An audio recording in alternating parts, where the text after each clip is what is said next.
आचार्य कल्प पंडित टोडरमल जी द्वारा रचित मोक्ष मार्ग प्रकाशक ग्रंथ अधिकार 8वां उपदेश का स्वरूप।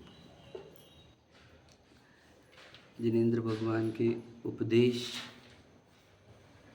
को महत्व इसलिए है क्योंकि वो निर्दोष है, और इसलिए भी है क्योंकि वह सर्वज्ञ है। निर्दोषता और सर्वज्ञता ही उपदेश की प्रामाणिकता है, क्योंकि यदि व्यक्ति दोष सहित हो तो उपदेश की सर्वोच्चता नहीं आएगी, क्योंकि दोष के कारण उपदेश में कोई कमी रह जाएगी। और सर्वज्ञता भी उस उपदेश की पूर्ण पवित्रता की सूचक है, क्योंकि जहाँ सर्वज्ञता नहीं होगी वहाँ उपदेश में शंका बनी रहेगी कि इन्हें पता है क्या, तो ये कैसे कह सकते हैं, है क्या नहीं। इसीलिए वितरागी और सर्वज्ञ भगवान ही हितोपदेशी होते हैं, ये हमने पढ़ा हुआ है। वितरागी सर्वज्ञ भगवान ही हितोपदेशी होते हैं। तो अब ये जिन धर्म किसके कारण है? जिनेंद्र भगवान। जिनेंद्र भगवान मुख्यतः से तीर्थंकर, ठीक है। तीर्थंकर को इतना महत्व क्यों? क्योंकि वाणी उपदेश, यानी वितरागी सर्वज्ञ हितोपदेशी तो तीर्थंकर ही होते हैं मुख्यतः से, है ना। तो उनकी वाणी ही फिर वो जैनिज्म है, जिनवाणी जो है वो उन्हीं की वाणी है, मतलब ये जिनवाणी भी। और धर्म जो है, धर्म का आधार शास्त्र ही होते हैं, कोई भी ग्रंथ। मुस्लिम धर्म है तो वो कुरान के आधार पर है, क्रिश्चियन धर्म है बाइबल के आधार पर, है ना, ऐसे आदि आदि। तो अब जैन धर्म का आधार जिनवाणी। तो जिनवाणी में क्या है? वही जिनेंद्र भगवान की वाणी, वो वितरागी सर्वज्ञ भगवान की वाणी। तो ये वाणी जो है वह तीर्थंकरों के माध्यम से हमारी तरफ आई है। अभी ये वाणी के अंदर हमने देखा कि ये 4 प्रकार की वाणी है, 4 प्रकार की कथन पद्धतियाँ है यहाँ पर। उन्हीं को अनुयोग कहा गया है। इन अनुयोगों का प्रयोजन क्या है ये हम पढ़ चुके हैं।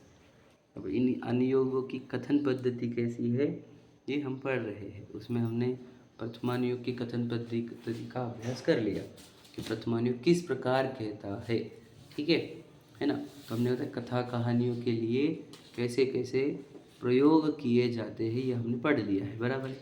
अब हम कर्णानुयोग संबंधी चर्चा प्रारंभ करते हैं।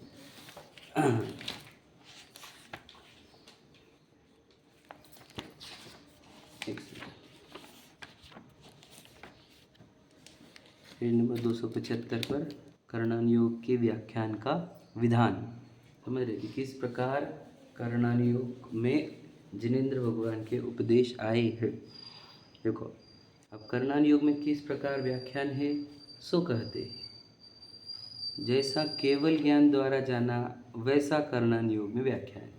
समझ में आ गया? मतलब यहाँ पर जो कथन आएगा उसका आधार क्या रहेगा? केवल ज्ञान यानी सर्वज्ञता। मतलब कर्णानुयोग में सर्वज्ञता के आधार पर किए गए कथन है, जो केवल ज्ञान में जाना गया उसके अनुसार कथन है, ये याद रखना, ठीक है। कर्णानुयोग केवल ज्ञान के आधार पर लिखा ना, जैसा केवल ज्ञान द्वारा जाना वैसा कर्णानुयोग में व्याख्या है। जैसे तारतम्य आप बोल रहे हैं परसों, तारतम्य केवल ज्ञान में तो सब सूक्ष्मता दिखती है ना, तो वैसे सूक्ष्मता के कथन यहाँ पर मिलेंगे आपको, ठीक है। देखो, तथा केवल ज्ञान द्वारा तो बहुत जाना, केवल ज्ञान द्वारा तो कितना जाना है? वो तो बहुत, वो तो दुनिया में कुछ भी बाकी रहता ना, भूतकाल भविष्यकाल वर्तमान काल, ये 3 लोक भी पूरे, और एक एक परमाणु का भी तो पूरा के पूरा वर्णन करेंगे तो वो एक कर्णानुयोग की पुस्तिका में कैसे बैठेगा? ऐसा प्रश्न है। तो क्या कह रहे? परंतु जीव को कार्यकारी, मतलब क्या? उसमें से जीव के लिए जो बोलो काम का है, कार्यकारी मतलब काम का, सादी भाषा में बोलते हैं ना मेरे काम का क्या, तो वो कार्यकारी मतलब कार्य में उपकारी, कार्यकारी, तो वो उपकारी यानी जीव के लिए जो कार्यकारी है उसका कथन यहाँ पर होगा। कौन से? जीव, कर्मादिक व त्रिलोकादि, ये अपन ने वहाँ पर भी पढ़े थे, समझ रहे।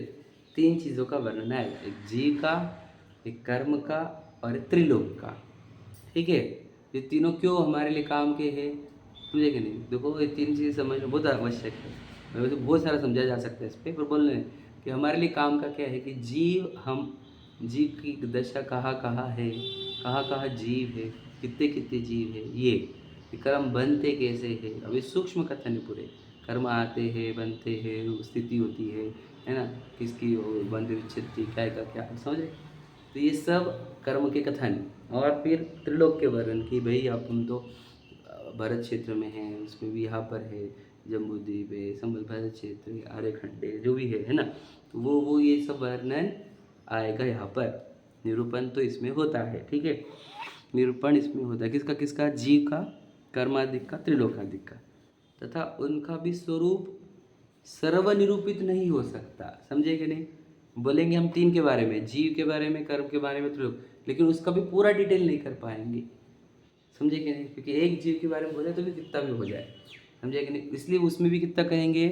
इसलिए जिस प्रकार वचन गोचर हो कर छद्मस्त के ज्ञान में उनका कुछ भाव भाषित हो, उस प्रकार संकुचित करके निरूपण करते। समझ में आया? मतलब क्या है, तो बहुत विस्तार वो, केवल ज्ञान में तो विस्तार, लेकिन छद्मस्त जीव, जो हम छद्मस्त है, छद्मस्त मतलब आवरण सहित है, आवरण सहित जीवों को जितना समझे जा सके, वह लिखा है छद्मस्त जीवों को के ज्ञान में कुछ भाव भाषित हो, उनमें ये इसका भाव भाषित हो, उस प्रकार संकुचित करके निरूपण करते। संकुचित मतलब शॉर्ट करके निरूपण किया जाएगा, ठीक है। आप देखो उदाहरण दे रहे कि कैसा वर्णन होता है, बता देखो। जीव के भावों की अपेक्षा गुणस्थान कहे हैं।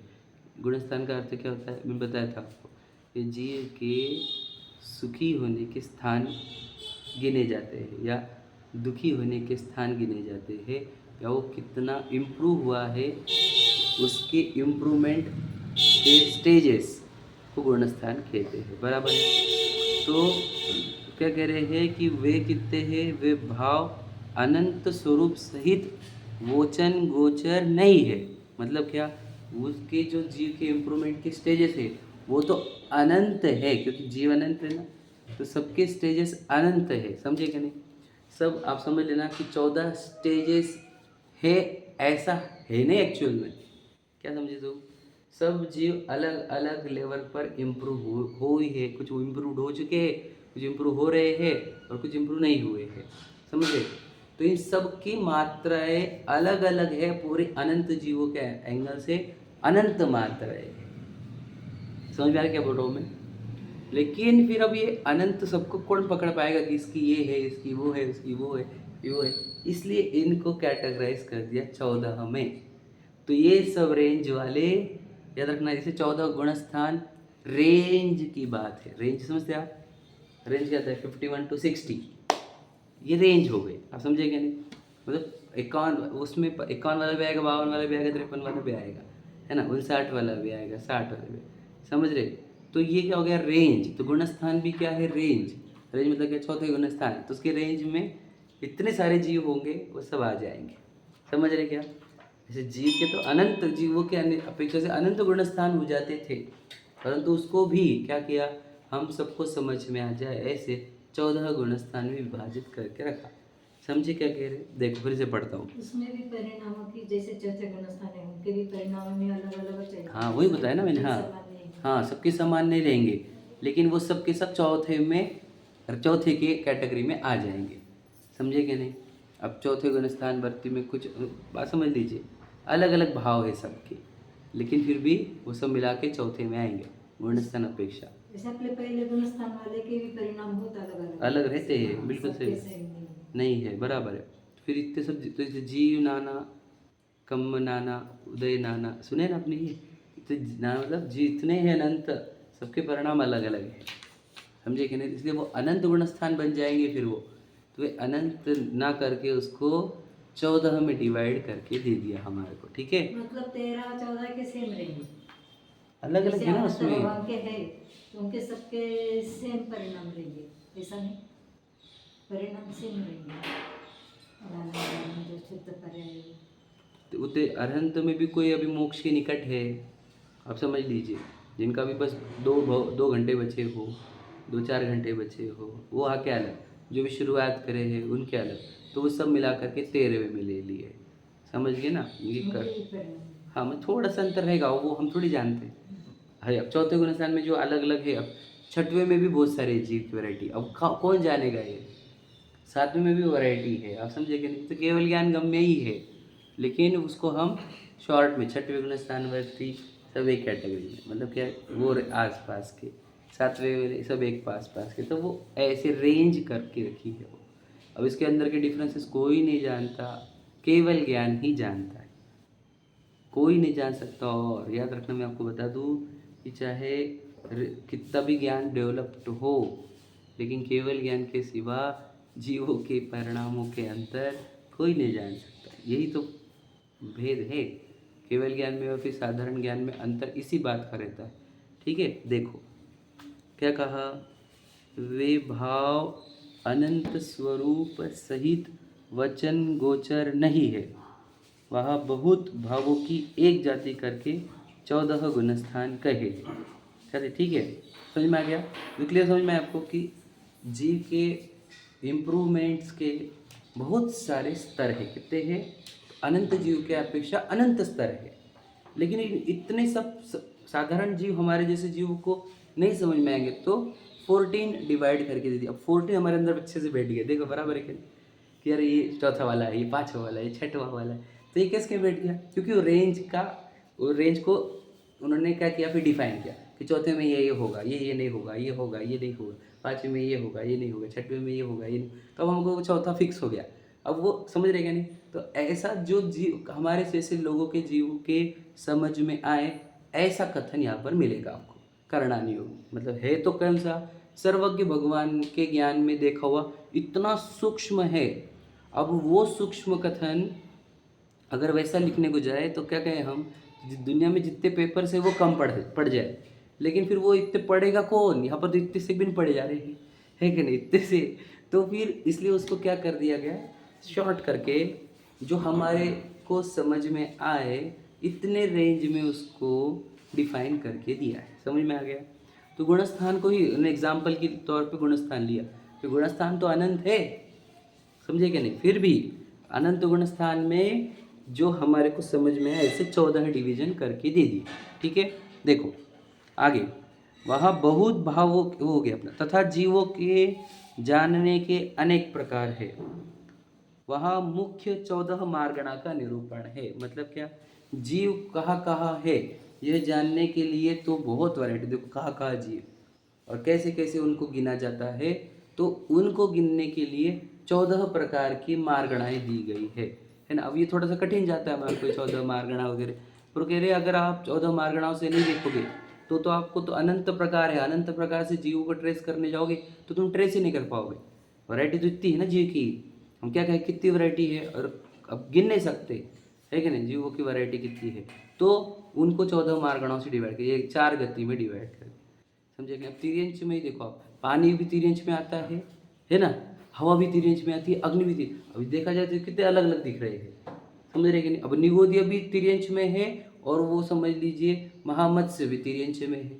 अब ये देखा जाए तो ये अलग अलग है, लेकिन फिर भी इसको शॉर्ट में कर दिया क्या, तिर्यंच में, गति अपेक्षा, गति मार्गणा, समझे क्या कह रहा हूँ मैं। मार्गणा मतलब क्या, जिससे हम जीव को ट्रेस कर पाए, है ना, चेक कर पाए जीव कहाँ कहाँ है। अब उन्होंने 4 एक गति वाली मार्गणा हमने ले ली, हमने कि गति मार्गणा, गति से काउंट करो, तो हमने क्या कहा कि वो पेड़ भी आएगा काय में, तिर्यंच में, और वो कुत्ता है वो भी तिर्यंच में आ रहा है। अब समझ लीजिए ये कैसे हो गया।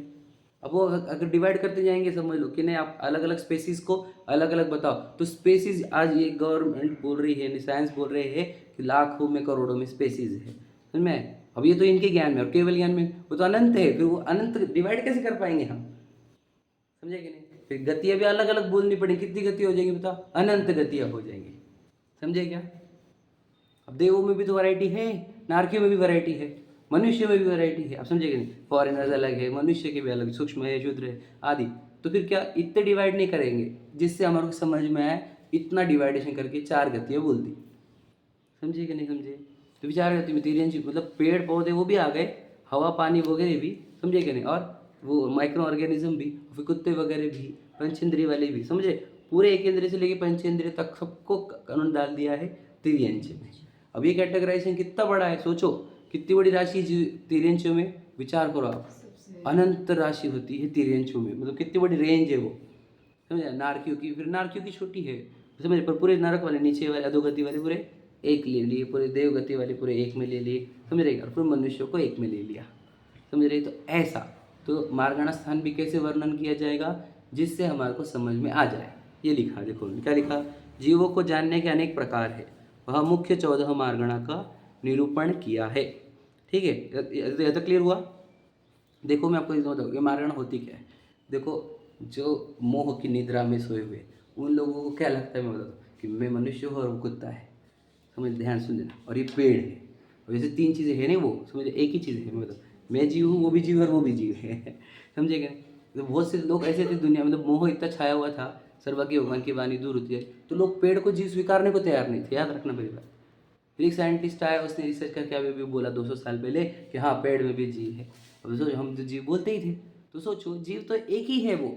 अब जिनवानी की मार्गणाओं से देखोगे तो तिर्यंच कैटेगरी में पेड़ों को, एक इंद्रियों को स्थावर में लेकर कहा है कि ये तो जीव है। आप समझे क्या कह रहा हूँ मैं। तो ये हमारी जिनवानी तो ना हजारों साल से बोल ही रही है, लिखी वाली। और वो पहले तो हुई था, तीर्थंकर थे तो बोलते ही थे कि ये एक इंद्रिय जीव है। तो उसको क्या लगता है ये अलग अलग कैटेगरी के जीव, तो उसको जीव ट्रेस कराना था हमारे को कि देख जीव कहाँ कहाँ है। तो पेड़ में भी जीव है, वो कुत्ते के शरीर में भी जीव है कि नहीं, यार इस शरीर में भी जीव है। अभी ये क्या होता है, फिर इससे इसको इस ट्रेस लगता है कि हाँ जीव है। अब वो पानी, वो जल का एक जीव है, वो वायु हुआ वायु का एक है, अग्नि अग्नि का एक जीव। तो इसको क्या होने लग गया, जीव की ट्रेसिंग होने लगी कि देखो जीव कहाँ कहाँ बिखरे हुए हैं, है ना। वो चींटी देखो तो पेड़ है ना, कीटक देखो, माइक्रो ऑर्गेनिजम्स देखो, ये सब जीव है। तो इसको जीव की ट्रेस होने लग गई। तो जीव इतने जगह जगह पे जब ट्रेस होता है उसको, तो इससे क्या होता है, इसको होता है कि जीव कहाँ कहाँ अपनी गलती भोगने को जाता है। सोचो जीव को कैसे कैसे दंड मिलते हैं, कैसे कैसे शरीर मिलते हैं, है कि नहीं। पेड़ बन के खड़ा कर दिए 200 साल 500 साल, विचार करो, पहाड़ बन के हजारों साल तक खड़ा है। अब सोचो कैसे कैसे हो जाता है इस जीव के साथ। तो लिखा है जिसके अंदर अकड़ होगी तो पहाड़ बन जाएगा, समझे कि नहीं। जिसको आराम को भाव, बैठे रहो खड़े रहो ऐसा कुछ भाव हो, वो पेड़ बन जाता है। जैसे भाव होते उसका रिजल्ट मिलते रहता है।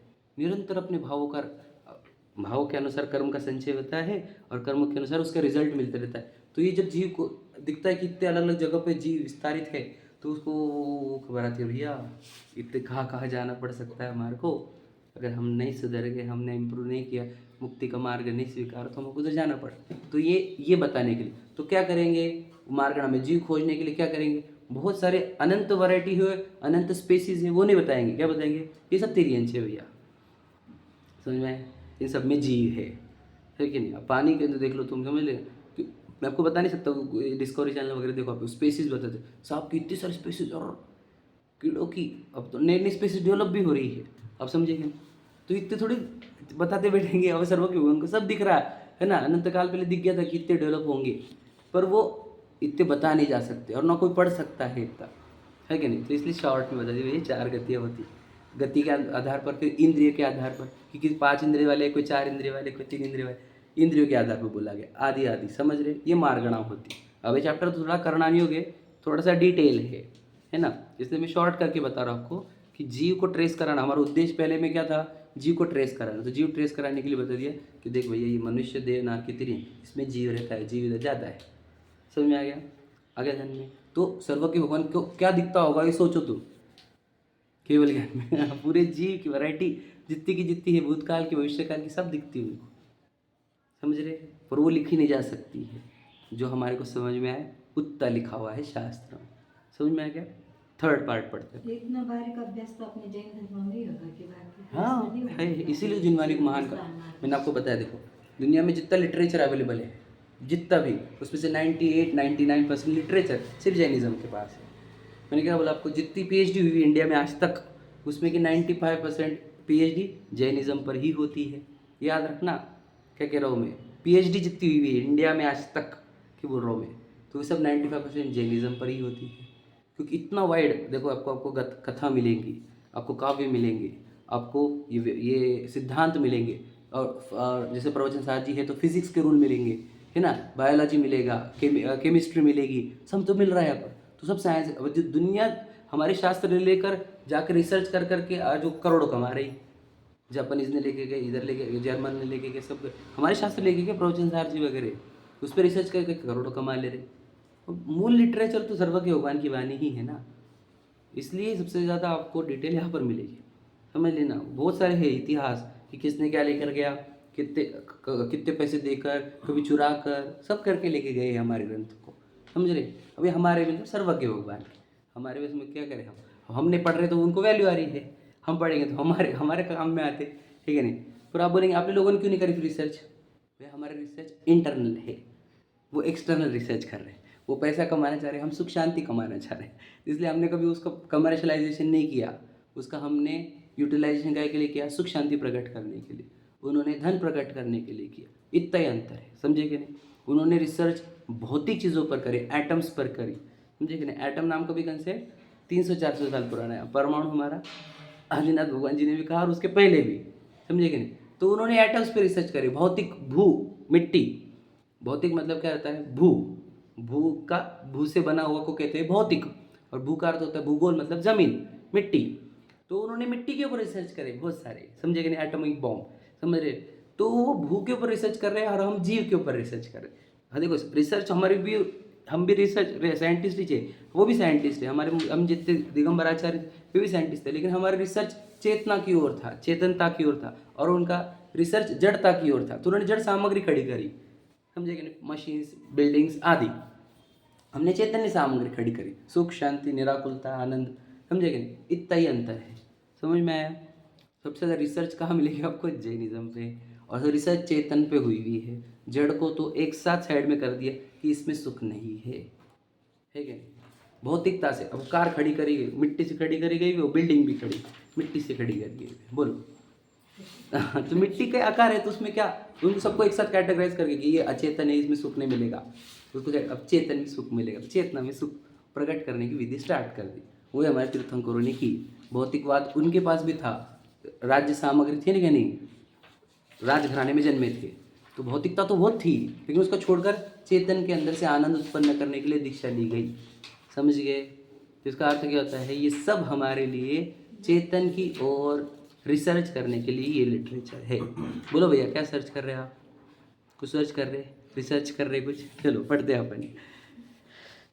तथा कर्म परमाणु अनंत प्रकार शक्ति युक्त है, ध्यान सुनना, उनमें वही है ना, बराबर, उनमें बहुतों की एक जाति करके 8 व 148 प्रकृतियां कही है।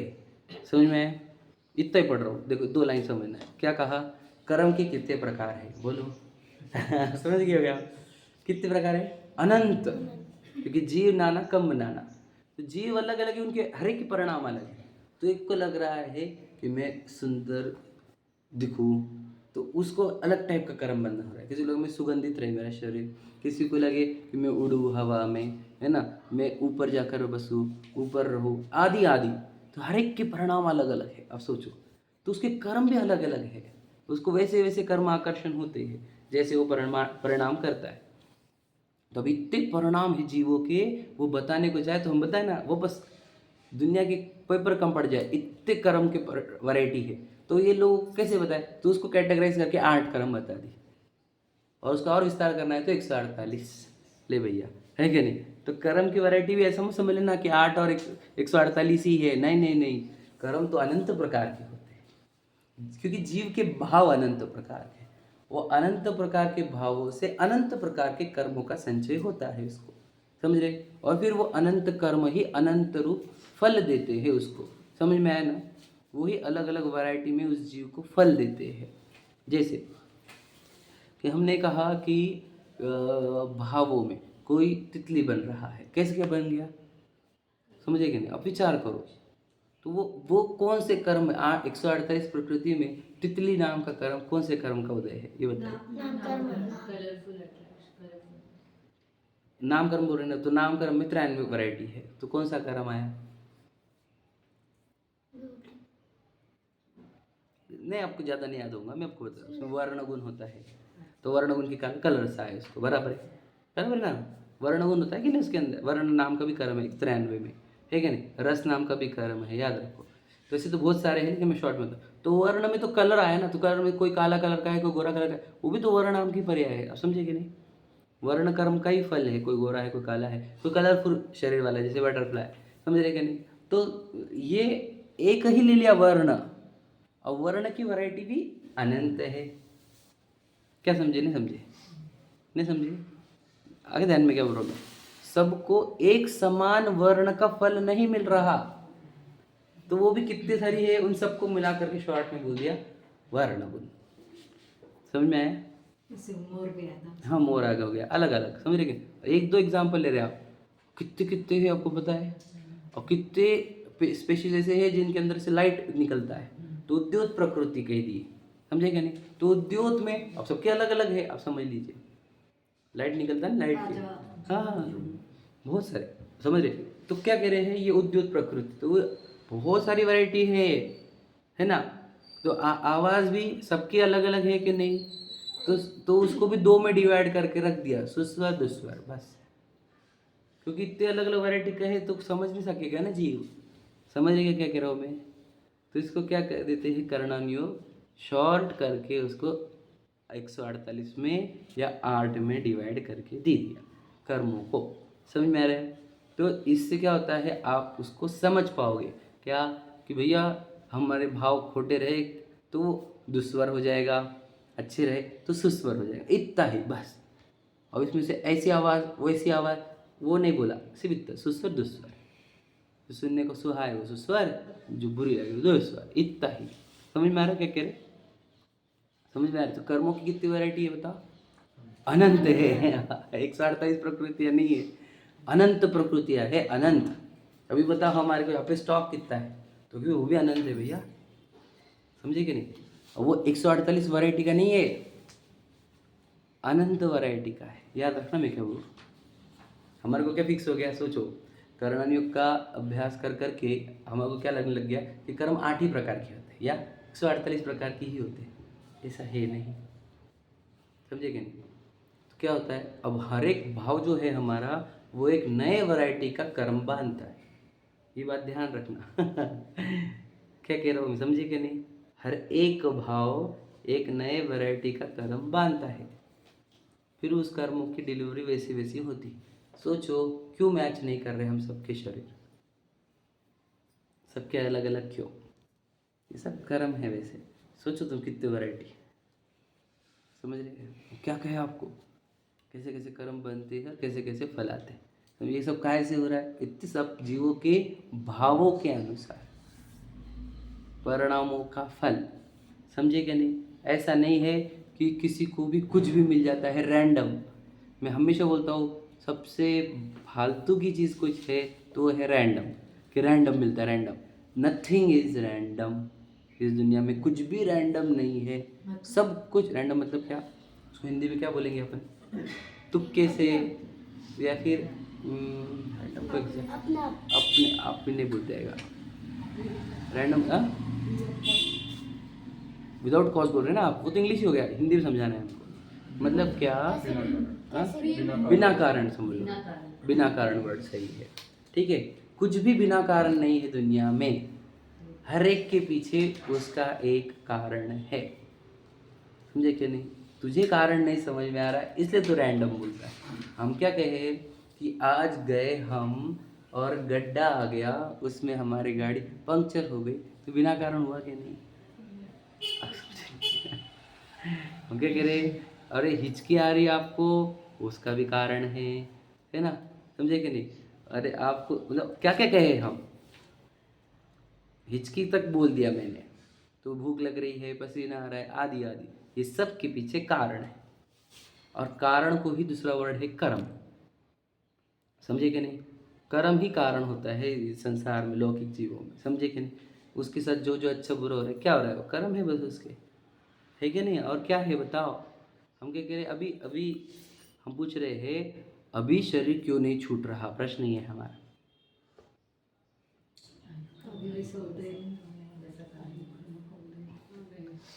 अभी शरीर छूट नहीं रहा, और किसी का हम बोल रहे हैं अभी तो था अभी चला गया, तो उसको कैसे छूट जाता है शरीर, और हमारा छूट रहा नहीं, बताओ क्यों? जितने आयु लेके आए हम। आयु मतलब क्या? कर्म। कारण समझो आप। तो यहाँ पर अभी शरीर में अब हम बने हुए हैं, इसका कारण क्या है? यहाँ पर एक कर्म है आयु नाम का, वो निरंतर उदय दे रहा है, इसलिए शरीर से संबंध बना हुआ है। उधर आयु की निश्चय खत्म, इधर शरीर से संबंध खत्म। नहीं समझ रहे? कारण समझो आप। हाँ, कारण है, मतलब कारण है वहाँ पर। आप जीवित इसके लिए नहीं कि आप मस्त खा रहे हो, समझे कि नहीं? ये नहीं है, ये कारण नहीं है कि अपने माँ बाप ने वो ध्यान रखा है आपका, या आदि आदि, समझे कि नहीं? ये कारण नहीं है। उधर आयु कर्म चल रहा है, आयु कर्म के निश्चय को दे दे रहे हैं, इसके लिए वो शरीर चला रहा है। क्या समझे? तो हर जगह कारण ही है। प्रॉफिट, लॉस, सक्सेस, फेलियर, निंदा, प्रशंसा, मित्र, शत्रु, समझे कि नहीं? रोग, निरोगता, आदि आदि, ये जितनी वैरायटी है ये कर्मों के फल है। कारण को निमित्त नहीं बोलेंगे ना। हाँ, निमित्त बोला जाता है, कारण को ही निमित्त को मिलो। देखो, दो प्रकार के कारण होते हैं, उपादान कारण, निमित्त कारण, ये है वो, समझे कि नहीं? तो उपादान से तो वो खुद ही, और निमित्त से कर्म, समझे कि नहीं? ऐसा होता है। हम निमित्त कारण की चर्चा कर रहे थे। कर्म जो चैप्टर है वो निमित्त कारण का चैप्टर है, समझे कि नहीं? ध्यान से पढ़ना। समझ में? कर्म की वैरायटी कितनी है? 148 नहीं, अनंत वैरायटी है। लेकिन अपने करना नहीं सीखना है तो कितनी बोलेंगे? 148। तो आप 148 पकड़ के ये मत बोलना कि कर्म की वैरायटी 148 की है। सर्व के ओम कितने कर्म वैरायटी दिख रहे होंगे? सोचो, अनंत दिख रही है, क्योंकि प्रत्येक जीव अलग दिख रहा है, उसके भाव अलग दिख रहे हैं, उसके कर्मों की वैरायटी अलग दिख रही है। और आज की नहीं, अनंत काल तक के जितने जीव है, उनके भाव, उनके कर्म, उनके उदय आदि सब दिखता है जिनको, उनको सर्वज्ञ भगवान कहते हैं। तो सोचो ये चैप्टर कैसे होते हैं? सर्वज्ञता, अरे ये सब शक्ति आपके अंदर, हमारे अंदर है। सर्वज्ञत्व शक्ति होती है जीव की, याद रखना। 47 शक्ति में आता है ना सर्वज्ञत्व। सर्वज्ञत्व शक्ति धारक है आप सब, हम सब, आप समझ रहे? पर हम कितने ज्ञान को हीन कर चुके हैं, विचार करो। और हम अब उस बात का कोई तकलीफ भी नहीं है। सर्वज्ञत्व शक्ति लेकर बैठे हुए हैं, है ना? शक्ति इतनी है और हम जान इतना सा रहे हैं, तो इस बात का तकलीफ नहीं। इसलिए तो हमको पुरुषार्थ होता नहीं हमारे से। हमको अगर लगे कि मेरा ज्ञान इतना कुंठित हो रहा है मेरे कर्मों के कारण, तो मैंने तो अपने ज्ञान को विस्तार करना चाहिए, तो बस पुरुषार्थ होगा। हमको तो कम ज्ञान में क्या हो गया, थोड़ा सा ज्ञान समझ लेना। ज्ञान तो हमारा कितना कुंठित हुआ सोचो। अरे दुनिया के लोगों से थोड़ा सा ज़्यादा ज्ञान है, उसी का सेटिस्फैक्शन। तो आप लोग को तो बहुत आता है समझे क्या? आप लोग को तो बहुत आता, आप लोग को तो बहुत आता। तो क्या होता है फिर? वही वो इम्प्रूवमेंट करने के लिए, केवल ज्ञान प्रकट करने के लिए प्रयत्नशील ही नहीं, समझे कि नहीं? इसलिए याद रखो कि ज्ञान कितना कुंठित हुआ है। पढ़ते कहते त्रिलोक में अनेक रचनाएं हैं, समझ में? त्रिलोक में अब तुम देखोगे एक एक का क्या, समझ कितने कितने द्वीप समुद्र है बताओ? मध्य लोक में अनंत नहीं, असंख्यात द्वीप समुद्र, द्वीप समुद्र, द्वीप समुद्र, द्वीप समुद्र, ऐसे करते जाओ तो कहते असंख्यात, असंख्यात वर्ड है वो। सोचो कितने द्वीप है आप, समझे? तुम क्या कह रहे हो? ये मध्य लोक, और वो एक राजू जीतता है बस, समझे कि नहीं? सेंटर का पॉइंट है ना वो, एक ही राजू है वो, और उसमें असंख्यात द्वीप और समुद्र है। असंख्यात, संख्या में नहीं काउंट की जा सकते इतने। बताओ, नाम बताओ फिर बताओ ना, असंख्यात नाम थोड़ी उसकी, समझेंगे? भगवान जी को असंख्यात दिख रहे हैं आपको, तो ये वो आपको 8, 10, 15 तक मालूम होंगे, समझे कि नहीं? इतने ही तो कराने में पूरे नहीं बताएंगे, उसको बोल दिया असंख्यात द्वीप समुद्र, समझे कि नहीं? ऐसे समझ तो द्वीप और बाद में समुद्र भी, समझ रहे कि नहीं? तो समुद्र के भी नाम फिर तो कुछ के नाम बोलेंगे, समझे? करना में जैसे त्रिलोक की रचना में भी बहुत सारा कुछ है। ये सब क्या बता रहा हूँ, आपका ज्ञान खुले, विस्तार हो आपका ज्ञान। समझो कितना दूर दूर तक है ये रेंज, और हम कितने कम में, हम तो घर में अपने, मेरा बिजनेस, मेरी पत्नी, मेरे बच्चे, खूब मंडूक, समझ रहे कि नहीं? तो ज्ञान को विस्तार करो अपने पूरी दुनिया दिखनी चाहिए आपको, जिनवा नहीं दिखाती पूरी दुनिया। मैं उस दिन बताया था ना, करणान योग से क्या होता है, केवल ज्ञान जितना हम देखने लग जाते ना, तो पूरी दुनिया, लोक अलोक सब दिखने लग जाता है। करणान योग का अभ्यास करोगे, त्रिलोक का अभ्यास करोगे तो स्वर्ग के देव, वो उनका विमान, वो सब दिखने लग जाता है अपने आप। ये शुद्ध ज्ञान में है ना, बाद में तो प्रत्यक्ष भी दिखेगा केवल ज्ञान में, लेकिन शुद्ध ज्ञान में भी सब दिखने लग जाता है। अब जब आप ये अभ्यास करोगे तो ज्ञान, इधर मैं आपको बताऊँ, ज्ञान का रूल ये है कि ज्ञान के अंदर अगर दूर का सोचा जाए तो वो वाइड होता है, और नज़दीक का सोचा जाए तो कम होता है। तो ये आपको समझ में नहीं आया होगा ये देखो कि ज्ञान, अब तुम अगर सोच, अब ये पढ़ोगे तो आपको पूरी दुनिया दिखने लगती है बड़ी सारी। आपको आप आर मोबाइल जितना सोच रहे हो या फिर अपने शहर जितना सोच रहे हो, है ना, अपने कॉलोनी जितना, अपने घर जितना, तो अपना ज्ञान वीक होते जाता है, छोटा छोटा होते जाता है, समझे कि नहीं। और अगर आप पूरी दुनिया का विचार करो, अब देखो लोक पूरा लोकाकाश लोकाकाश लोकाकाश में ये इतना सब, तो ज्ञान एकदम विस्तार को प्राप्त होता है। जीव अनंत राशि है, वो भटक रही है, तो ज्ञान एकदम अपना वाइड हो जाता है, फिर दूरदृष्टि हो जाती है उसकी, है क्या नहीं, फिर वो सही डिसीजन ले पाता है।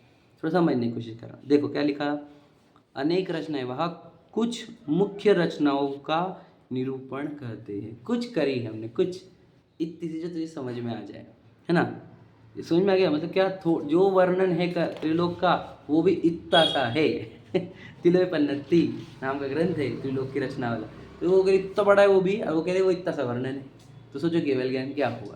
तो ये पढ़कर आपको पता चलता होगा केवल ज्ञान होता क्या है बहुत डेंजर होता है, मतलब क्या, एकदम इजी प्रकट होता है, लेकिन बहुत वैरायटी होती, डिटेल होती है इसमें। सकल द्रव्य के सकल द्रव्य के गुण अनंत, पर जाए अनंता, जाके जाने के काल प्रकट केवली भगवंता। समझ रहे। फिर आगे बोलो, ज्ञान समान आन जगत में सुख को कारण, बस ज्ञान की जैसा सुख का कारण कोई नहीं, है ना। इसका ऑपोजिट करो, अज्ञान समान जगत में दुख को कारण, समझ रहे।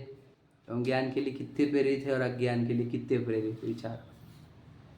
हम ज्ञान बढ़ाने के लिए कोई प्रयत्न कर रहे हैं, सब में ज्ञान करने के लिए प्रयत्न कर रहे नहीं, चलन तो अज्ञान, अज्ञान में सुख है क्या नहीं। किस में सुख है बोलो, ज्ञान में क्या अज्ञान में? ज्ञान को अज्ञान ही नहीं मानते। हाँ, मैंने वो कुछ लोग बोलते भैया अज्ञान में रहते भैया सुख है हमारे को, है क्या ज्ञान करा अज्ञान में आनंद है, समझे कि नहीं। अब क्या करे लोगों का, समझ रहे, अज्ञान में ही जीते। देखो आखिरी लाइन पढ़ रहा हूँ, तथा प्रमाण के अनंत भेद है। वहाँ प्रमाण मतलब क्वांटिटी, क्वांटिटी की भेद कितने, वो कहते अनंत है। क्योंकि देखो मैं बताऊँ कि 100 में कितनी वैरायटी आ गई, 100 आ गई, समझे, गिनती 100 है ना, तो 200 में आ गई 200, 1000 में 1000, ये समझ रहे कि नहीं। यूनिट्स कितने हैं, 1000 में कितने यूनिट्स है, 1000, मतलब कैसे 999 वाला भी है, 998 वाला भी है, एग्जाम्पल। यूनिट्स मतलब कितने, 998 यूनिट का भी एक ग्रुप है जिसको 998 बोलते हैं, समझ रहे। एक 997 का ग्रुप है, समझ रहे, जिसमें 900 भी है, फिर 90 भी है और 7 भी है। आप समझ रहे क्या कह रहा हूँ मैं, यूनिट्स, तो कह रहे इसको यूनिट्स ऑफ मेजरमेंट, समझ रहे। तो ये क्वांटिटी भी कितनी है, तो कहते अनंत है, लेकिन लोगों को समझ में नहीं, गिनने के लिए जाए चीज़ों को, समझ रहे क्या नहीं। प्रमाण कहानी जीवों की नहीं, कोई भी चीज़ को काउंट करना है अगर तुम्हारे को, तो यूनिट्स कितने हैं, तो अनंत है, लेकिन सबको अनंत समझ में नहीं आते, इसलिए उसके डिवाइड कर असंख्यात, अनंत, अक्षय अनंत आदि आदि भेद करके देख दिए, समझे कि नहीं। देखो लिखा है संख्यात के 3 भेद, समझे, संख्यात आदि 3 भेद, तो इनके 21 भेद निरूपित किए हैं, समझे। संख्यात असंख्यात, फिर वो अनंत, अनंत में अक्षय अनंत आदि आदि 21 भेद है, इतने क्वांटिटी में करके रखा है, समझ रहे कि नहीं। तो मेजरमेंट्स की भी वो अनंत वैरायटी है, लेकिन जो सबको समझ में आए ऐसे 21 वैरायटी करके दे दी। अरे तो संख्या जो आदमी की संख्या बताइए, 29 अंक तो मनुष्य है, तो मनुष्य संख्या थे, क्या संख्या थे बताओ, किस क्या गिनी जाती ना, तो इसके लिए हाँ 29 डिजिट तक गिनी जा रही ना, मतलब संख्यात में आते हैं मनुष्य, समझे क्या नहीं। जो गिने नहीं जाते हैं उसी को तो असंख्यात कहते हैं, तो मनुष्य काउंटेबल में आए हुए हैं, आप समझे क्या नहीं, अनकाउंटेबल में नहीं है। सोचो कितनी बड़ी वैरायटी है, रेंज सोचो आप, मनुष्य संख्यात में आते हैं, सबसे कम देव असंख्यातों में है, नारकी असंख्यातों में है, और तिर्यंश अनंत है, क्योंकि निगोद में एक शरीर में अनंत जीव, निगोदिया के एक शरीर में अनंत जीव है। क्या समझते हो संसार को, समझने रहे कि संसार कितना भयंकर है। आपके मेरे जैसे अनंत जीव एक निगोदिया के शरीर में है, समझे क्या बोल रहा हूँ मैं। संसार महासागर है, ये समुद्र जो पार होना, बहुत कम जीव निकलते हैं उसमें। आपका मेरा नंबर है क्या नहीं, आप खुद चेक करना, और याद रखना, अगर आपका नंबर है तो मैं नहीं हूँगा, मेरा नंबर है तो आप नहीं होगा, इतने कम जीव जाते हैं। तो तुम होड़ ही मत लगाना इन सब से। एक खादा जीव निकलता है, वो अगर आप होंगे तो बाकी की सबको ये समझ लेना, ये सब जाने वाले निगोद में, इनसे होड़ मत लगाओ। जैनी वो तो जाएगा ही जाएगा। अरे यार, उसको ये सब सुनने मिल रहा, करने मिल रहा, तो हर एक को तो सुनने मिलने से क्या होगा? क्या होगा सुनने से? जो सुन रहा है वो कि मैं शरीर नहीं हूँ, मैं जीव हूँ, और क्या दिन भर तो शरीर बोल के जी रहा है, तो सुनने से क्या हो जाएगा? परिणाम। सिर्फ सुनने से कुछ नहीं होता, कुछ भी नहीं होता। सुन लीजिए मेरी बात, यदि हमने सुनकर वैसा देख लिया खुद को तो हो गया। सुनने से कुछ नहीं होता। हम सुन रहे इतना अच्छे सुन रहे, कुछ नहीं होता। बहुत सुने हम समोशरण में अनंत बार जाके आए, और हमने दीक्षा जो ली थी ना मुनिव्रत अनंत बार, उसमें बहुत बार पूरा पढ़ पढ़ के दीक्षा ली थी। क्या समझ रहे हैं? अरे फिर ये हाथोड़े पढ़ रहे थे, एक दिन तो कभी न कभी कुछ ये अच्छी बात है, आप सुन रहे हो, ये अच्छी बात है, लेकिन सुनने मात्र से नहीं हो, इसका अनुभव करो। क्योंकि जो सुना है उसका विश्वास करो। श्रद्धान का वैल्यू है, श्रवण का नहीं। समझ रहे क्या कह रहा हूँ मैं? अरे आपको दृढ़ विश्वास होगा कि मैं चेतन हूँ, अब खत्म हो गया सब चैप्टर, फिर कोई टेंशन नहीं, आपको सुनने की भी जरूरत नहीं। क्या कह रहा हूँ मैं? विश्वास करो आप हो कौन। सुनने से कुछ नहीं होगा, विश्वास कर लोगे हो गया। समझे क्या नहीं? यार है ही आप चेतन, आप विचारते क्यों नहीं? अब भाग्य तो आप इतना ही लेकर आ गए हो कि आप पार हो जाओ यहाँ से, पर हम आप कहाँ रुक गए बताओ? सुनने तक रुक गए होंगे कोई, समझे क्या नहीं? कोई अलग अलग जगह पर रुक गया है। तो ये देखा जिनवानी में बोलो सम्यक श्रवण सम्यक दर्शनम, ऐसा है क्या? समझे क्या नहीं? बहुत श्रवण सम्यक दर्शनम, ऐसा है क्या? बहु श्रवणम सम्यक दर्शनम तत्वा श्रद्धानम। तत्वों का श्रद्धा होता है, श्रद्धा दो मुख्यतः से, दो जीव अजीव। अजीव और जीव का श्रद्धान है क्या हमारे को? यस और नो, बस बताओ। अजीव और जीव का श्रद्धान है? विशाल मैं हूँ, अरे तुझे जीव जीव नहीं समझ में आया अभी? ये शरीर जो है वो पौद्गलिक है, उसका नाम विशाल टैग किया है लोगों ने, वो मैं हूँ नहीं। तुझे जीव अजीव ही समझा नहीं अभी तक। बिल्कुल एक एक कण उसका मिट्टी का है, जड़ है, गंदा है ना, मलमूत्र आदि वैसे करता है, गंदा, वो थोड़ी मैं हूँ, मैं तो जीव हूँ। ये हो गया, हो गया, ये नहीं हुआ, कुछ नहीं हुआ, इतना सिंपल समझो। तत्वार्थ श्रद्धानम का अर्थ ये होता है कि तत्व का श्रद्धा होना चाहिए। शरीर अजीव तत्व है और मैं जीव तत्व हूँ, ये समझ गया, सब कुछ समझ गया। जीव जुदा पुद्गल जुदा, यही तत्व को सार। पुद्गल अलग है, मैं अलग हूँ, तो ये होना चाहिए। ये हो गया, फिर आप हो गए, आप पार हो जाओगे। नहीं हुआ तो नहीं पार हो गए। मैं बहुत सुना था भैया, चलो 2000 सादिक सागर, ये आखिरी भी हो सकता है उसमें का मनुष्य वाला, मैं तो वापस निगोद, और फिर अंत काल बाद में 2000 सादिक सागर मिलेगा, उसमें वो मनुष्य में आके, जैनत्व में आके, दिगंबरत्व में आके ये सुनेंगे, और आप तब श्रद्धान करोगे तो होगा, तो नहीं होगा नहीं तो। समझे क्या नहीं? तो 2000 सादिक सागर याद रखना, वो 4 सांप 5वां अजगर सब याद रखो। अपन लटके हुए है, और अभी क्या कर रहे हैं अपन? शहद खा रहे हैं, ये याद रखना, सबके लिए है ये, आपके मेरे लिए। कभी भी निगल लेंगे वो हमारे को सांप अजगर, है ना। समय बहुत हो गया, चलो। सहजानंदेषु